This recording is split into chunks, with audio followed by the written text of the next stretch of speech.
preparing for the test, you need to go to bed early tonight, baby, and get you a good night rest. But a lot of times, y'all, we study all night long, trying to cram and get ourselves ready for the test, and then when it's time to take the test, we can't concentrate. Amen. Because we're so tired. And now we can't remember and we forget everything that we just read 5 minutes ago, and we're having inability to pass the test. So life, y'all, believe it or not, have some difficult situations and things that mold and shape us. So when we have difficult times, sometimes, y'all, we want everything to be easy. And when everything is easy, we are not formed, we are not shaped. The Bible tells us if we go through the fire, we can come out as pure gold. Right? We need to go through some things, and there's some tests that we have to go through. The story. Can I tell this story? Come on, come on. That was a young man who complained all the time about the failure of his peach orchard. Every time for several seasons, his 2,000-acre peach orchard that became a freeze and destroyed his crop. And he complained and he got so mad. Anybody been so mad at God you stopped coming to church? Because of what you said God did? But I come by to tell you, God didn't do it. He's allowed things to happen. Yes. We blame God on a lot of stuff that God ain't doing. God took my baby. No, God didn't take your baby. That he allowed that. A lot of times it's circumstances. It might be yours, it might not be yours. Amen? Amen. Because I'm looking at the things that happened in Arlington and Fort Worth, where this young man's life is taken by a police officer, and another young lady in Fort Worth is killed. Amen. And sometimes you hear folks say, well, God killed her. No. That man killed them. That lady killed them. Yeah. Right? Mm-hmm. But I'm looking at what one family do and how powerful their faith is. All right.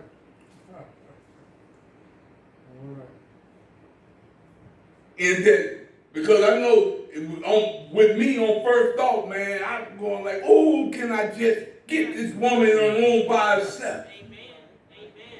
Amen. But when you sit back and you really think about it, then the young boy, 18, 19-year-old, showed us how to live that faith. Yes. How to live that love. Find a woman guilty, they don't give her, I still feel they ain't giving her time, but that's fine. But he says, when he's talking, I don't know if this is what I can do, but can I give her a hug?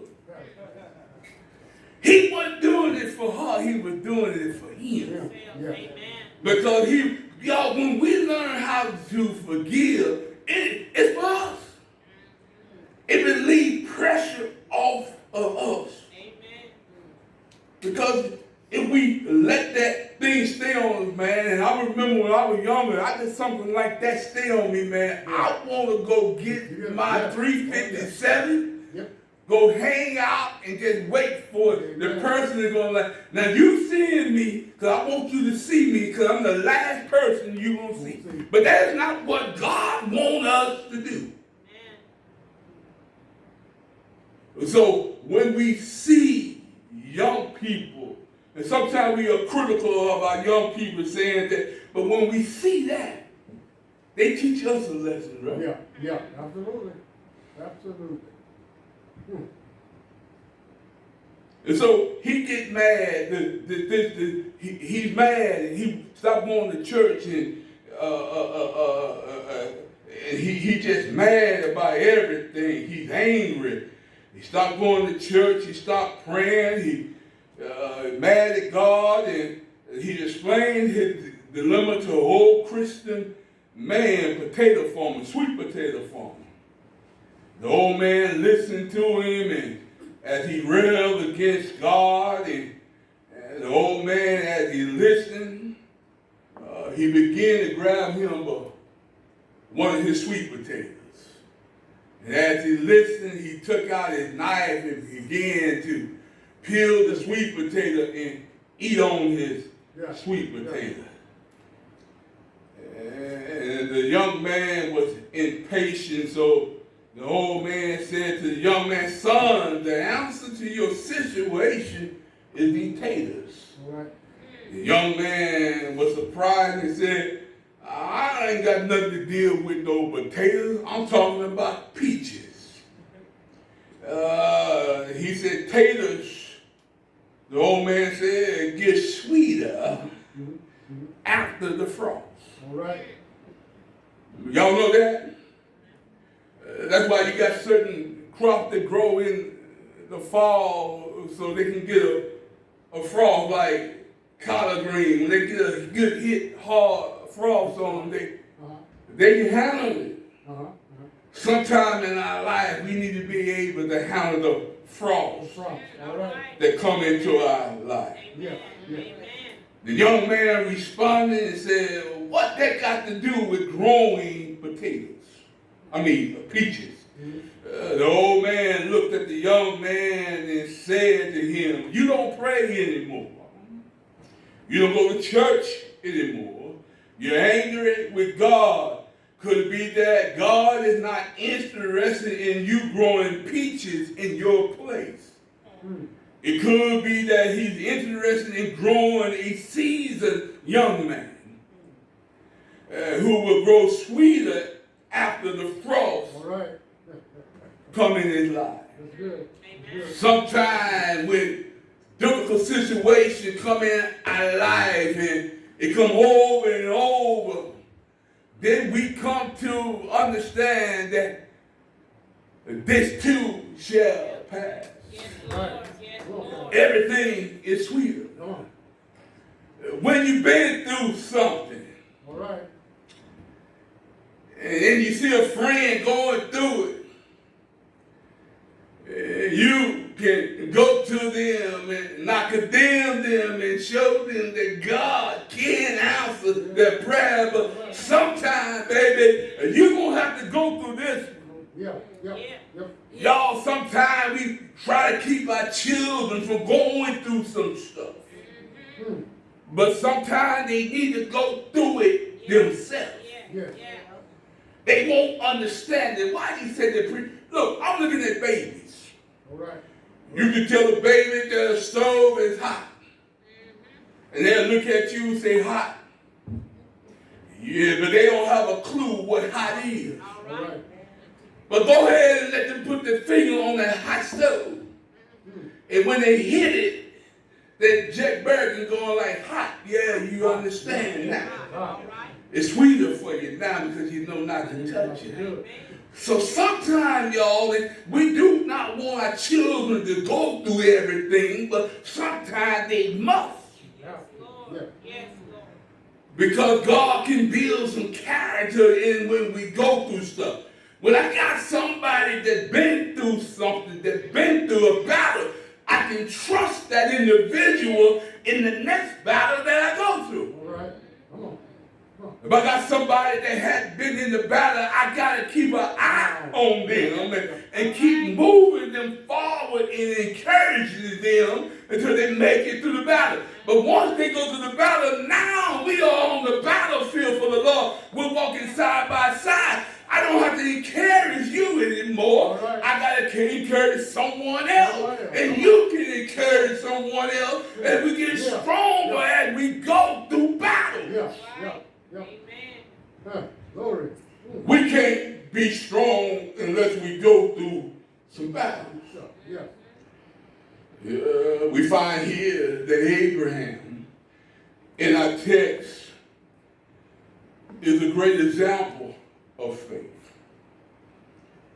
Yet Abraham had to pass 4 tests of his faith before God called him a faithful man.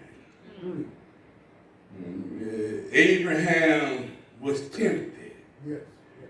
And when I say tempted, it's not in the context of him doing something wrong. All right. But rather it is a test that God put us through. God does not tempt man to do anything, but he provides a test. Yes. And the test is not for God, but it's for you to understand that you are able to make it through.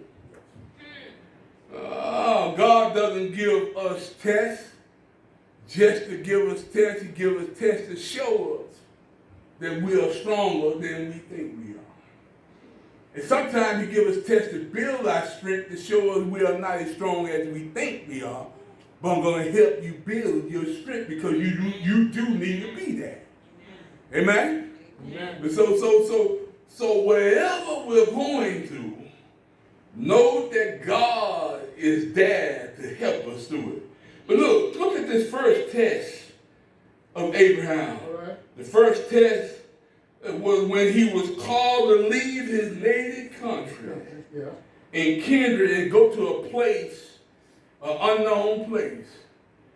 This was extremely difficult because it required Abraham to venture to an unknown place and break ties with the known. Y'all, it's hard to leave the known going to the unknown. That's why we fear things, because of the unknown.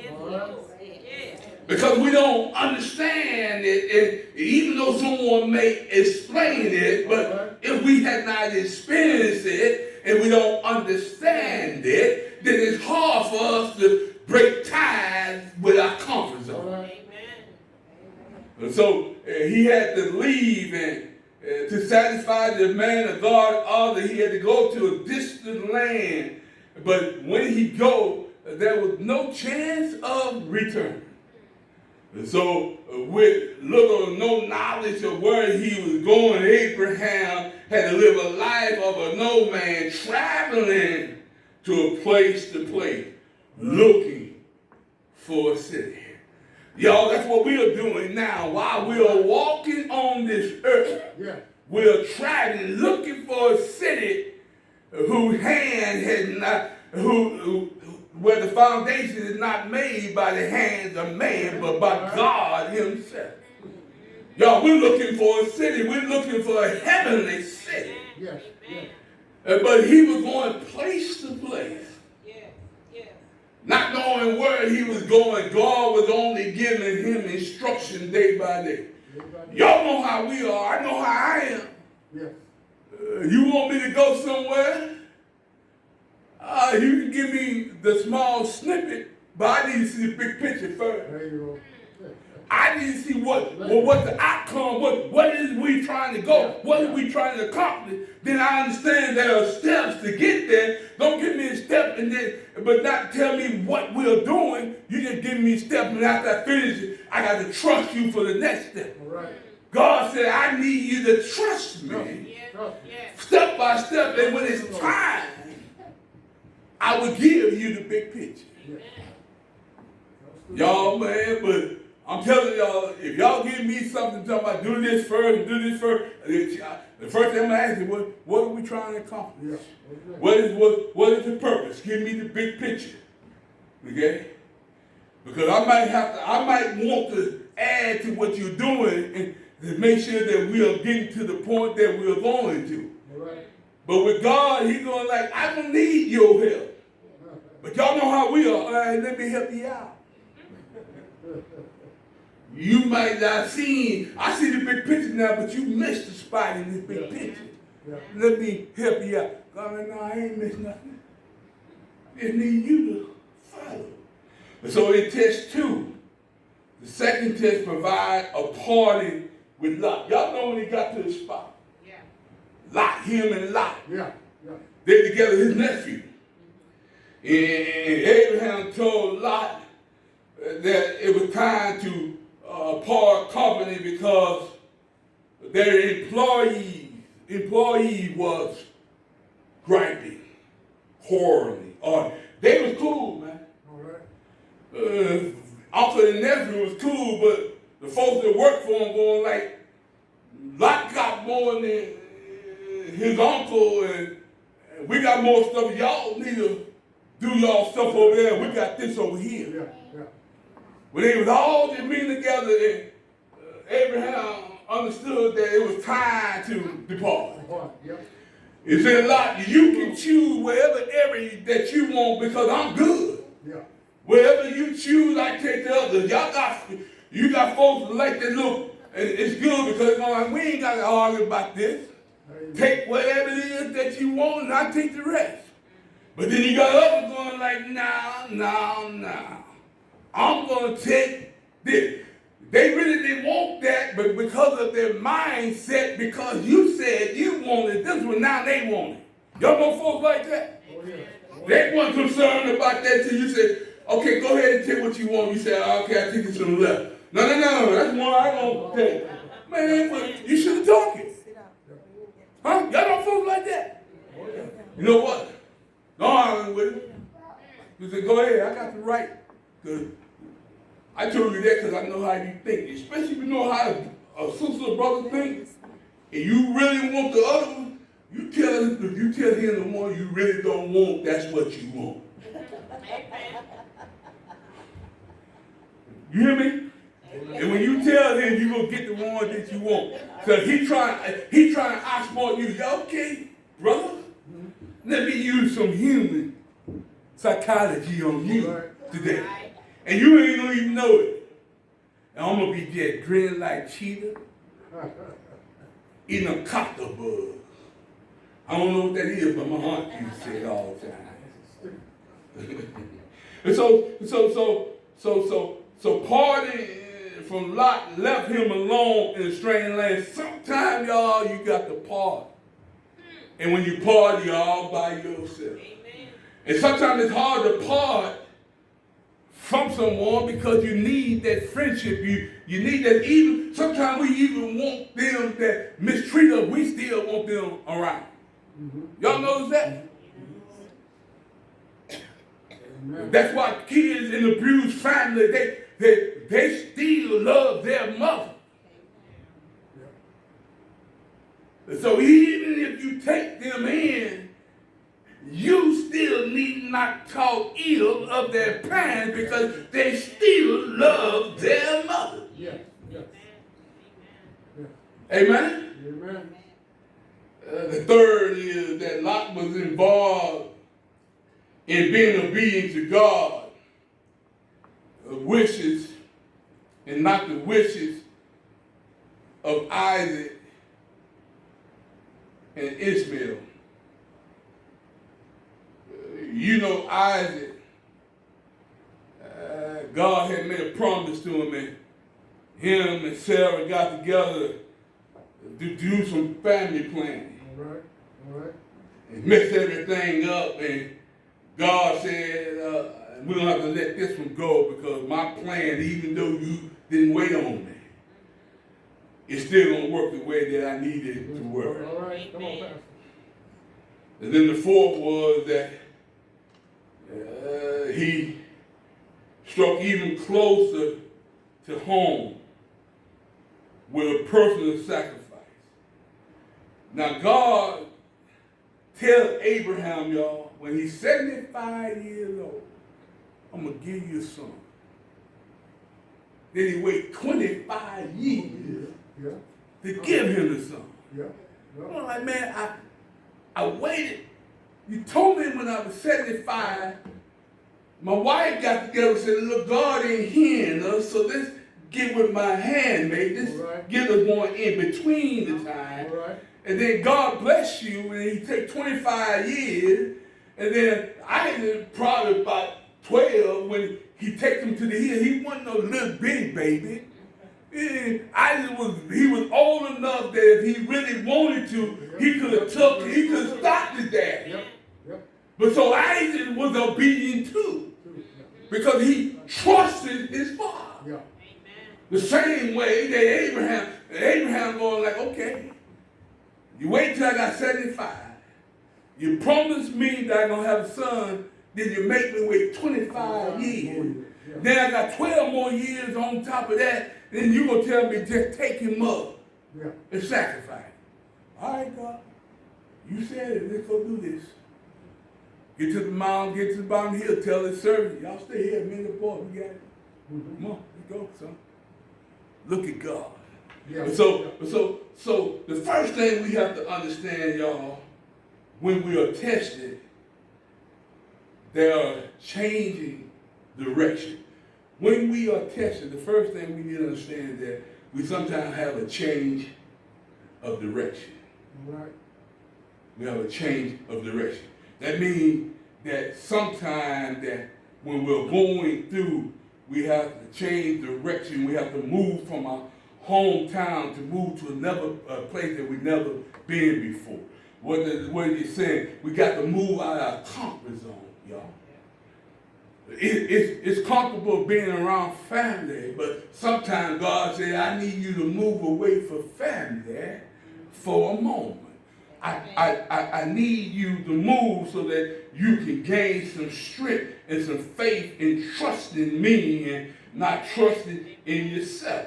We find that in here we find the same dilemma with Jacob when he told about leaving his uncle Laban to return home to face his brother Esau. Esau told him, because he had to leave town, God had to tell his mother, you need to get this boy out of town because y'all gonna messed up. Come on. And Esau, birthright was taken and stolen from him. And he looked at Jacob and told him, next time I see you, boy, I'm going to kill you. Right. And now he's with his uncle, and his uncle is a slicker. And his uncle telling him, no, you can't leave because you leave your wives and all of your property got to stay here. Right. So what did I do? I'm going to work hard for all of this. But God is telling me, I tell you what to do. I'm going to have to talk to God. God, I ain't going nowhere unless you say so. Right. I need to hear the angel tell me that I need to go. And we need to hear God. And when God tells us that we need to go, you need to go. Sometimes there's going to be some conflicts. And you're going, you're trying to appease one side and you're concerned about the other side. And you got to trust God and do what God asks you to do. You can't appease everybody. All right. Come on now. I got two brothers. I can do one thing and it's good with one and it's not good with the other. It don't make a difference. I need to do what God asked me to do. I ain't trying to appease you. If it appease you, that's fine. But who I need to appease is God. Because I know when I do what God asked me to do, even though it looks bad right now, it's a finish line. It's another place. It's brighter on the other side. If I learn to trust God, even though it's dim right now, even though it's dark where I am,